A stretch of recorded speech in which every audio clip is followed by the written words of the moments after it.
Welcome, Jo, on today's episode. It's really nice to see you. It's really nice to have you here. It's also very cold. How are you? It is. No, thank you so much for inviting me. But you're absolutely right. It is snowy and icy out there. So, yes, all wrapped up here, ready to go. It's very Christmassy. And welcome on today's episode, where we're going to talk about coaching and leadership skills. And as a starting point, would you like to tell our viewers and listeners a little bit about yourself and what you do? Oh, thank you. So I am a freelance consultant. So I have, I suppose, three strings to the work that I do, all really geared around trying to build organisations that are positive, that are empowering, that get the best for the organisation, but also the best for the people as well. So I suppose those three elements are all linked to that, and they are consulting, so helping organisations with that whole cultural piece about how do we create the right environment. Then there's the bit around supporting leaders and managers to help their teams, help themselves, and develop and get the best out of people. And then the final one, and the most important one for this call, is coaching. So I do find that those three just link really nicely together. They sort of, I find that I'm weaving my coaching work into my leadership and management work, and then the cultural piece comes in that as well. So, yeah. And I guess coaching cuts through all of these things, right? Whether you're consulting, I guess using a lot of those coaching skills anyways. If you're working in a leadership development program, then there's also the coaching element to it. Yeah. So it seems to be. So what got you into coaching then? So it goes back quite a long way, actually. So I've been consulting for about 18 years. And then before that, I actually had a proper job. So I was really, really fortunate that I worked for Marks and Spencer's in the UK for about 17 years, doing various roles, HR, general HR. Then I started to specialise a little bit in more that sort of L&D, leadership and management piece. And there were various times during that 17 years where we would be offered coaching training.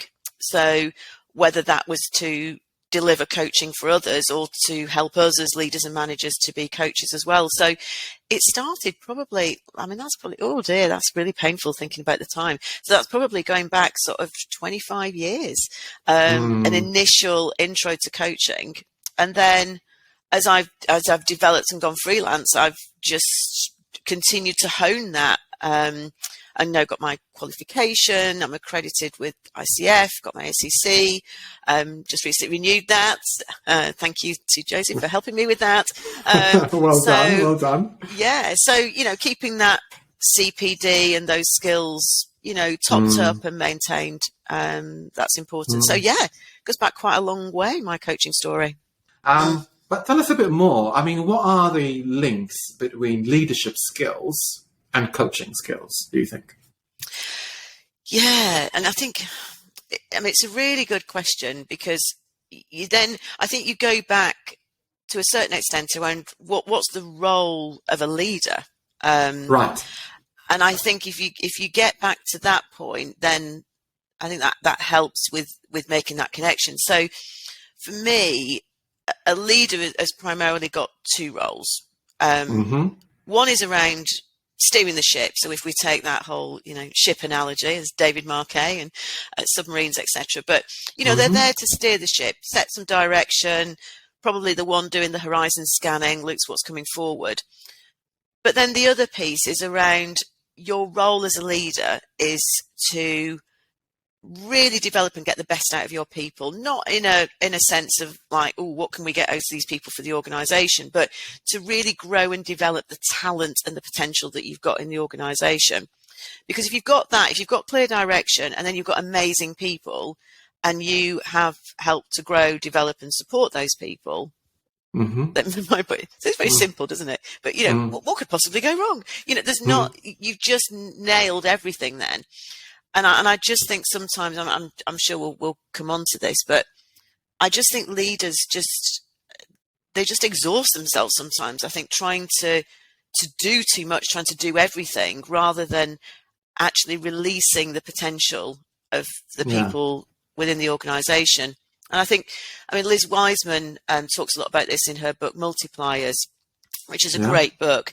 And there's a lovely 3-minute video that she does as well around the fact that, we work with some leaders who just seem to magnify the potential of people.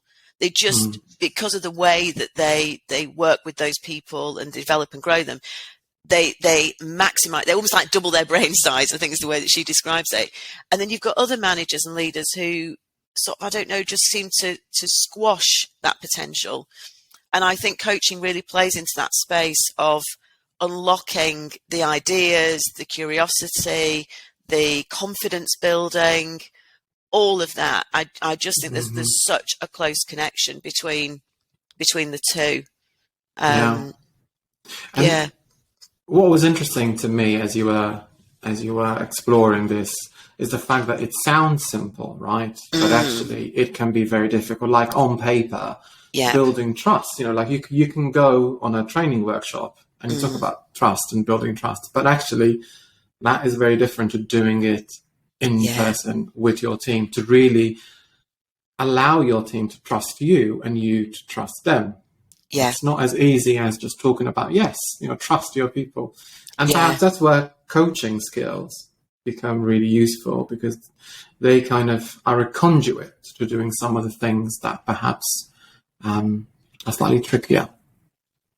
So what do you think could be some of the skills that we see in coaching that would also support leaders in organizations nowadays? Good question. So I think curiosity is a big one. And is that a skill or an attribute? We could have a debate on that skill, one, couldn't we? But it's a skill. Yeah.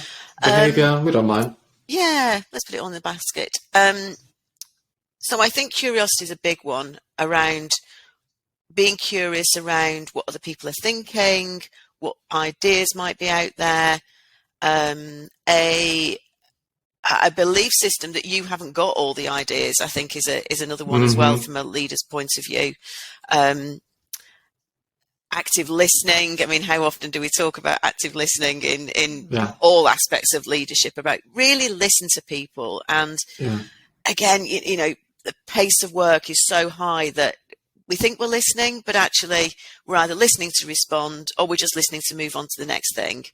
And I think you're spot on with that, right? And what you mentioned earlier around curiosity, because for me, what makes how coaching can support leaders is that it teaches leaders, it trains leaders to be curious without judging as well. Yeah. And sometimes we'll enter that dynamic. We're curious, but also we've got our own opinion that we might even think it's better. Yeah. And I think leaders who coach listen more, and they don't have that agenda and that judgment on what the individual is going to say. Yeah, absolutely. I think that that ability to sort of let go of what your own thoughts and ideas might be.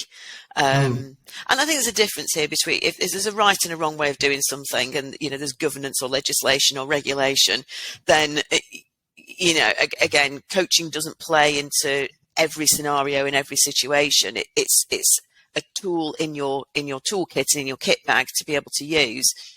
But I do think there's more opportunities for leaders to, as you said, disassociate from their own ideas and open up all the thoughts, diversity and ideas of other people. And I think, just it's massively intertwined with sort of the whole cultural piece anyway. But, you mentioned that word trust of, trust is just so implicit. And I think if you're going to trust people, then having that real genuine interest in them as human beings, as individuals that have got a really valuable contribution to make. Again, going back to your original question around skill, is that a skill or just I think there's definitely the skills around listening and, reserving judgment and stuff, but I think it's just it's a belief system. I think it goes deeper than skills. I think it's a belief system that you need to hold that really then enables you to be a really effective leader, and also to take some pressure off yourself as well. You So know, could the skill there be self-awareness, right? Could the yes. skill be Oh, that massively. Yeah. Yeah. through a process of self-awareness, which Yeah. is, for me, it's what coaching is about. Yeah. We pause, we stop, we think, we explore, and we reflect on what's happening, Yeah. that we Totally. can understand how trust impacts us. Yes. For example, using trust as an example there. Yeah. Yeah. Self-awareness. And I do think that the best coaches are coached. So I think, to raise that level of self-awareness, coaching again plays massively into that space of helping you to reflect and stop and think about those times when you're stepping in too much and you need to just step out again and just allow the team and trust the team and what's getting in the way of that trust. And so I think being prepared to be vulnerable, I think that's the other one as well. So I think as a leader who's a really good coach, they've not just got that sense of self-awareness, but they're prepared to be vulnerable. They're prepared to say, I don't know, or they're prepared to have coaching and to expose themselves a little bit in terms of their vulnerabilities and the things that they struggle with. So, I get lots of leaders who really struggle on that piece of letting go on the ideas and not feeling that they need to move into solution mode. And it's not the fact that they don't trust their team. I think sometimes they don't trust themselves to be able to let go. So I think it goes a little bit deeper. And a lot of roles require problem solving, getting to solutions, like you said. So there's a bit of a mindset shift as well, moving to a more senior role where actually you are listening more.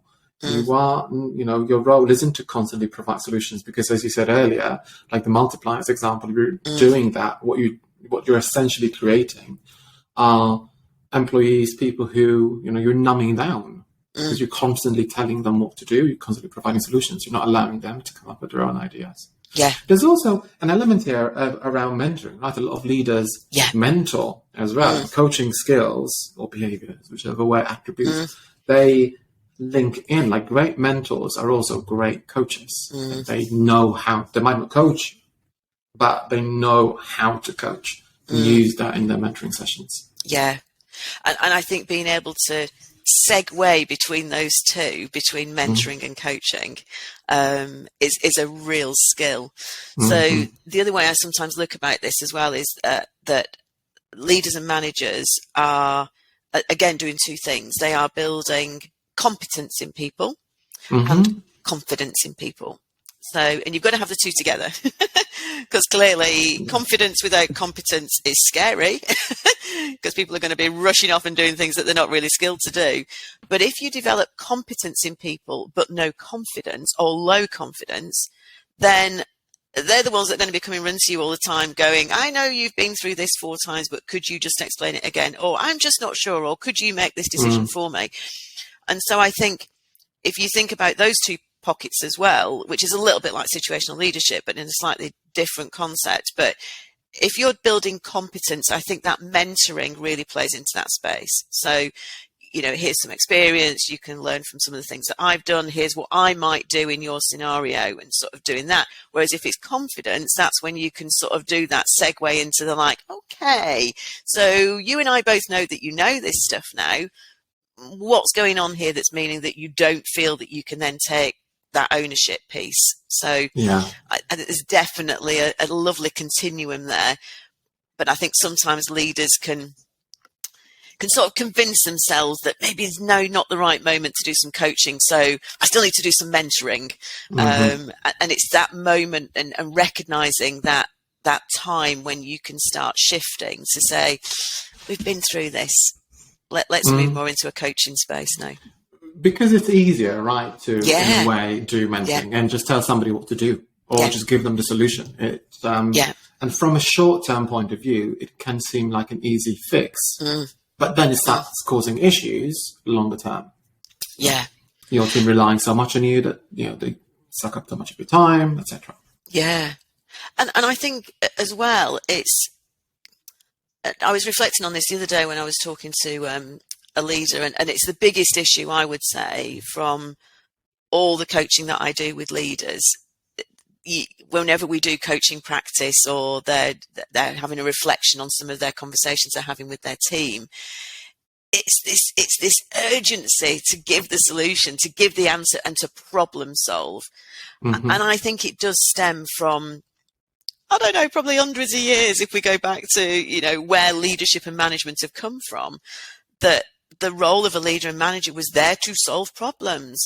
Yeah. And I think it's really easy in some ways for people to see value in that as well. So if someone's come to you with a bit of a challenge, and you give what you believe is going to be the right answer and the right solution to that, I suppose it leaves it to see whether that was actually the right thing to do.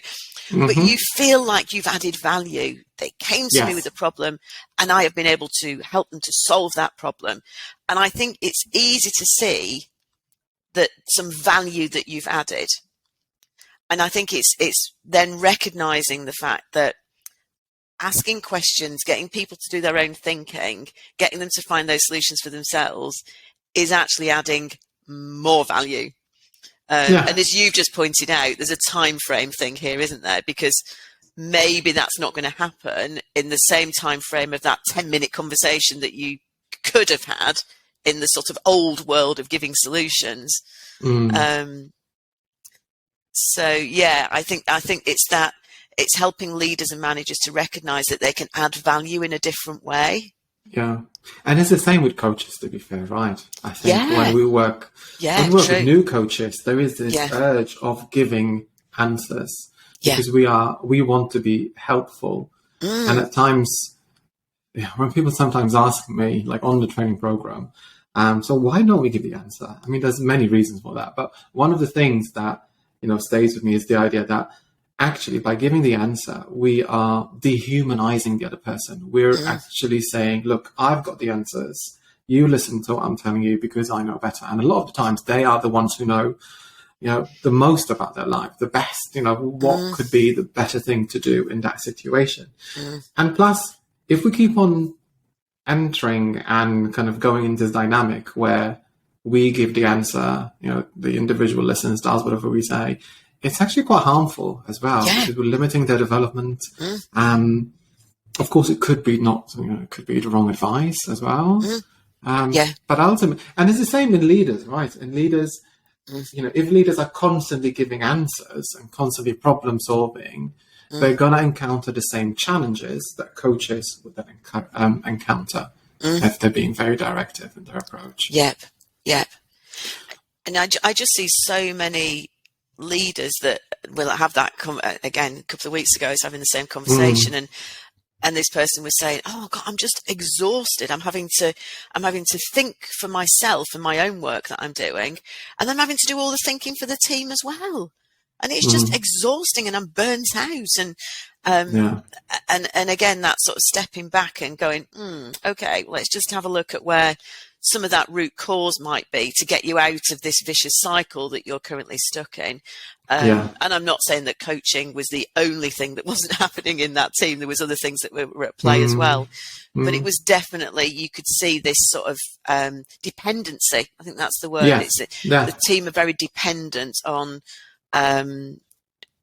being faced with a problem, not quite sure, go to the leader, get the answer, move on. So there's a question there from leaders, isn't it? What am I doing to perhaps fuel this type of culture within my own team? At times I feel like leaders look at culture as a very big, broad thing, but actually culture can also be split down into immediate teams, right? And as a leader, I'm thinking, what am I doing what culture do I want to create within my team? Within my direct reports. So the other question that comes to mind is around, and you alluded a little bit to it earlier, around benefits of coaching for maybe the leader, the organization, the individual. What could be one of the things that you mentioned is around burnout, right? I think if we're constantly providing advice, if we're constantly feeling that pressure, that we feel dependent that our employees are dependent on us, it's gonna lead to burnout. What are some of the other benefits that support leaders in terms of coaching? I think I think that the sort of, well, there's twofold, isn't there? I think there's a huge benefit from a leadership point of view in terms of just sharing some of that creativity, decision making, problem solving. It becomes more of that distributed leadership piece where people are really taking full ownership and accountability. So there is definitely, if done in the right way, there is an opportunity for the leader to then be able to do the job that they're really supposed to be there to do, which is, steer the ship, get the direction, and then invest the time in developing and supporting people rather than the problem solving piece, helping people to solve those problems.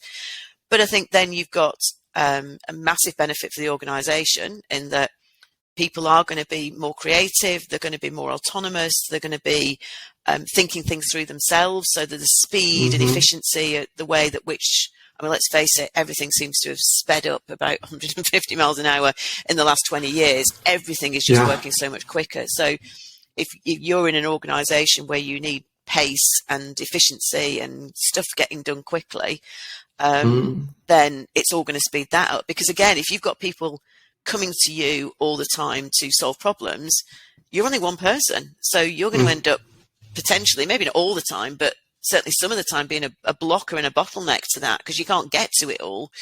And then, as you've already alluded to, you make a suggestion and actually it's not the right one because you didn't have a full understanding, maybe because you didn't listen, but you didn't have a full understanding of what the scenario was. So actually the solution wasn't quite right. And then it didn't work.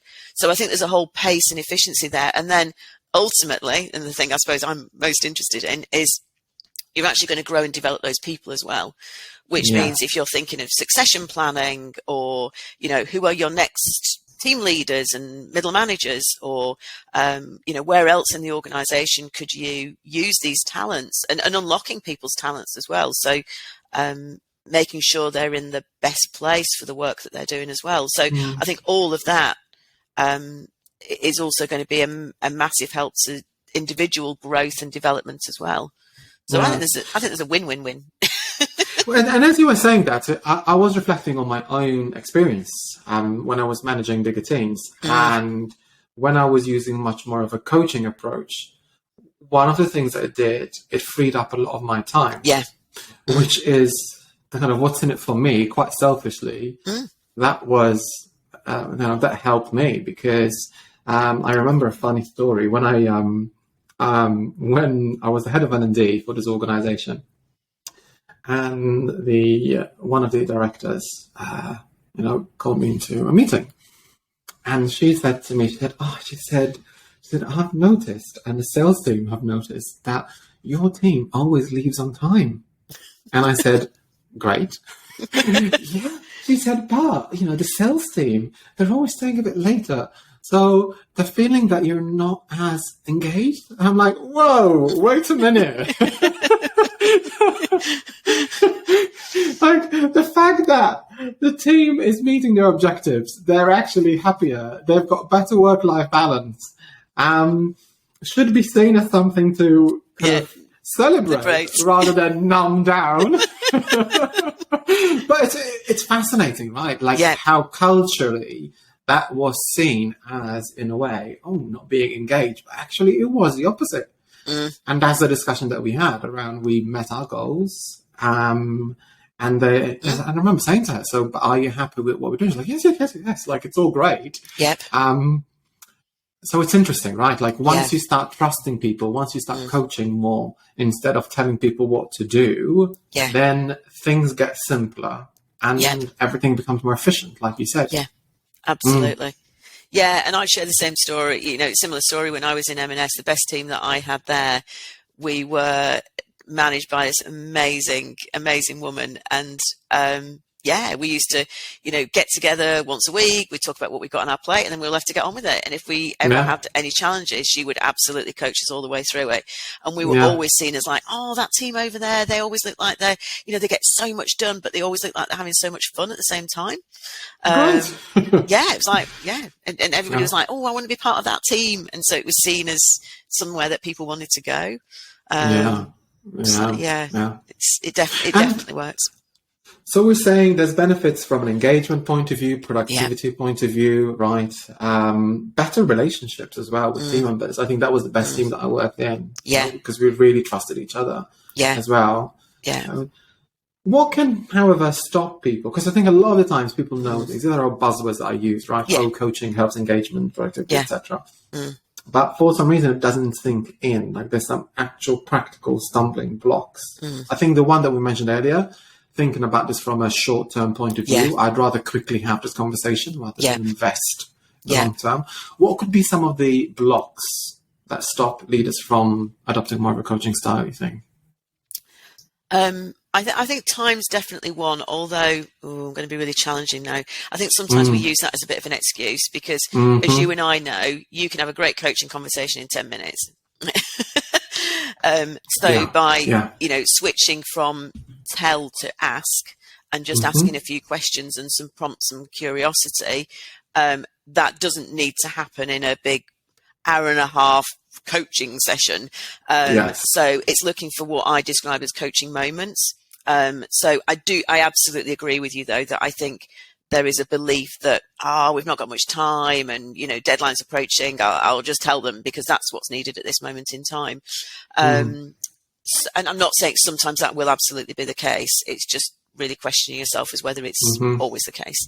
I think the other bit we talked about earlier is this unlearning piece. So I think the belief system that adding value means giving the answer or giving my suggestions or giving my ideas, and changing that belief system, unlearning years of potentially what you've been told is good leadership and management, and has got you. I think the other difficulty is that may have got you success, but it's how we measure success. So is success just delivering the results, or is success about that win-win-win where yes, the organization's benefiting, but actually am I really growing as a leader, and am I growing my team as human beings and people and maxing their potential and making sure that they feel good about their work and they're enjoying their work as well as being productive. So I think measuring our success could be part of it as well.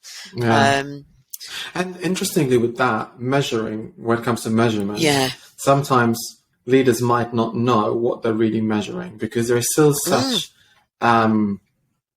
confusion around what's coaching and what is mentoring, for example. So some leaders might be thinking that, oh yeah, I'm a great coach, but actually what they're doing a lot is mentoring. Rather, so they're not measuring the right thing, essentially either. Yeah, definitely. I think how we measure our success, and you took this right back to the culture piece. So some organisations are very fixed on KPIs and results, and again, just questioning, does that really give us that balanced scorecard of how we are, or triple bottom line or whatever, are we measuring the right things? Because if all we're doing is just measuring results and output and outcome, it's going to be really hard to drive a coaching culture through the organisation. You need to have different metrics of success on that as well. There could also be an expectation, I'm just guessing a few things here, but there could be an expectation from the organisation that coaching is easy, and that some leaders and managers already know how to coach as well. So they kind of go, oh, coach your team, it's part of the job description. But then they're not provided the right tools to be able to have those conversations. Spot on. And then that point that we said earlier around that ability to reflect and really question, am I coaching, or is it advice and guidance disguised as pretend coaching, or because I think people do have, I know a lot of leaders out there who really want to be good coaches, so they really do want to do it, and it takes quite a lot of honing of that skill, again, because you're trying to unlearn. I think if you'd come into leadership and management knowing that coaching was the thing you needed to do, it'd be so much easier. But it's really hard when you've been in a certain practice. And that would be one of the things that I'd say to leaders as well, is that if you really feel committed to this and you really want to develop a coaching culture with your team, is let your team know that that's something that you're going to do, because otherwise I think there's that tendency for people know what to expect when they come to you.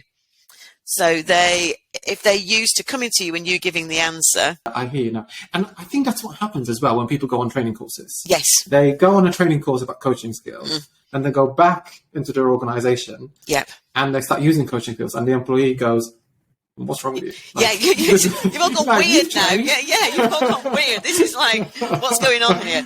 So I always say to people, you need to let people know, because the one thing you're going to do to break trust is people suddenly not knowing what they're going to get when they come to you.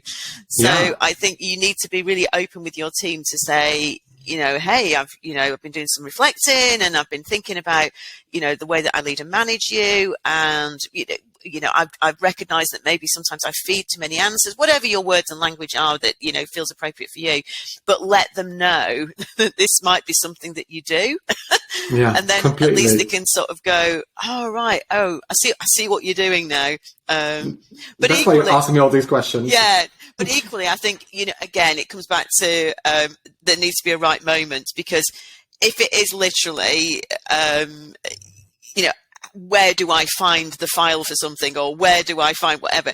Don't go into coaching mode with like, oh, let me ask you a few curious questions to see whether you can do this. Yeah. So I think that it's catching those coaching moments where, people have got the competence, maybe there's some confidence going on, or that there's maybe something underneath that, or that people have got some good ideas, and then it's catching yourself, isn't it? In that moment. But you need to let your people know that that's what you're going to do. I like to think of it as, are they asking about knowledge? Yes. Or are they asking about a skill or behavior? And if they're asking about knowledge, like where is the file? There's one answer. Yes. The file is in a particular place. Yes. So I think then you could do more mentoring. But if they're asking about a skill they want to develop, or a behavior they want to change, or an attitude, etc., then maybe coaching is much more appropriate. Yeah. So as we're getting quite close towards the end of our podcast, I know time flies by. I know. It's gone ridiculously quickly. All of a sudden we're here. Are there any tips that you might want to suggest or provide to leaders who are thinking about using a more coaching style in their way of managing? Yeah. So I think the first one is what we just said a moment ago, is that if you genuinely want to do this, then let your team know that you'd like to move into more of a coaching style. And alongside that, obviously either sign up to some training around coaching. And so you then fully understand what is coaching, what does it look like? Because as you said, you might have a real good intention of wanting to do it and do the right thing, but it's so easy to be either disguising it as something else, or slipping into the old habits. And then getting coaching yourself, and actually having coaching yourself could be the sort of training in itself, in terms of just having that opportunity to reflect. So it might not be a training course you need to go on. And I do think there's a lack of training programs for leaders as coaches. So I think, there's often lots of coaching programs, not yours, Joseph, but I think lots of coaching programs are offered as like, oh, you're going to go and become a coach, a bit like you and me, you're going to become an external coach. And we talk about clients and contracts and chemistry and all of that. And a lot of that doesn't land with leaders. So it's finding the right program for leadership that you can do that. And then the other one is a book. Can I recommend a book? You can, of course. Not my book, can put it in the show notes. Yeah, it's not my book, unfortunately. I wish it was. But it's this book. So this is a really good, easy to read, and there's lots of big text in it. And it also links to some nice resources as well. But the reason I like it is because Michael Bungay-Stanier talks about the fact that it's all from a leadership point of view.